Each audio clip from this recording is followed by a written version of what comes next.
Bonjour Fred. Bonjour, Est-ce que tu pourrais te présenter, me dire un petit peu qui tu es? je suis un chef d'entreprise dans l'âme puisque j'ai commencé à l'âge de 20 ans à créer ma première société.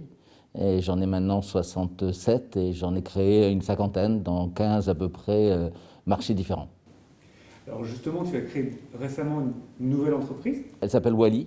Et c'est une plateforme qui permet aux particuliers d'être les éco-citoyens qu'ils souhaitent être au travers de leurs gestes et en particulier leurs gestes de tri.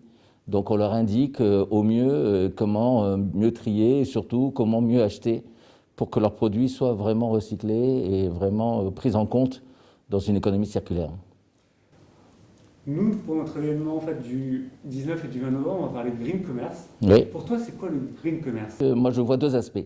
Je vois l'aspect des choix des produits et qu'on met dans le magasin, mais c'est la manière aussi de concevoir le magasin ou concevoir aussi la manière dont on les vend, même si c'est en termes de distribution, le moindre impact écologique. De toute façon, ça parle d'impact positif, mais je pense que ce qui caractérise pour moi le green commerce, c'est particulièrement d'intégrer l'ensemble des choses. Et en particulier, un sujet qui me travaille l'esprit, c'est de me dire qu'aujourd'hui, on conçoit des mobiliers, par exemple, pour les magasins, si on parle du commerce mobilier, mais on ne pense pas à la fin de vie de ces produits. Alors que je pense que les marques ont la responsabilité, lorsqu'elles mettent sur le marché du mobilier spécifique, de savoir où ce mobilier spécifique, comment ce mobilier spécifique peut rentrer dans une économie circulaire ou dans une manière de gérer les déchets. Voilà. Donc, pour moi, du green commerce, c'est l'intégration de tout ça.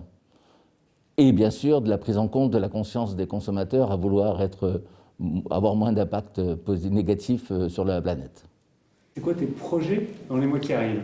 Mon projet, j'allais dire, permanent, c'est d'avoir le maximum de gens sur notre plateforme, parce que plus on aura de gens sur la plateforme, plus l'impact de la consommation au travers des déchets, plus la manière de gérer les déchets aura un moins grand impact dans l'environnement. Donc notre objectif à nous, c'est d'avoir plus d'1 million de personnes cette année sur notre application, de telle manière qu'il y a un effet positif sur l'environnement. Dans cette intégration de Wally et l'obligation et l'intérêt d'avoir 1 million de personnes sur cette appli au minimum, pour qu'on ait un impact, on a créé un mouvement qui s'appelle Gourde Friendly, et ça permet de pouvoir essayer de gérer la manière d'utiliser sa gourde de telle manière qu'on ne soit jamais en rupture d'eau. Tous les commerces qui acceptent de remplir la gourde gratuitement, vous rentrez dans le commerce et vous pouvez faire remplir l'eau votre gourde avec de l'eau, quel que soit le commerce. Nous sommes interpellés d'ailleurs, parce qu'en général, on pensait aux bars et aux restaurants, ce qui est déjà bien sûr la partie, mais on a beaucoup de magasins de vêtements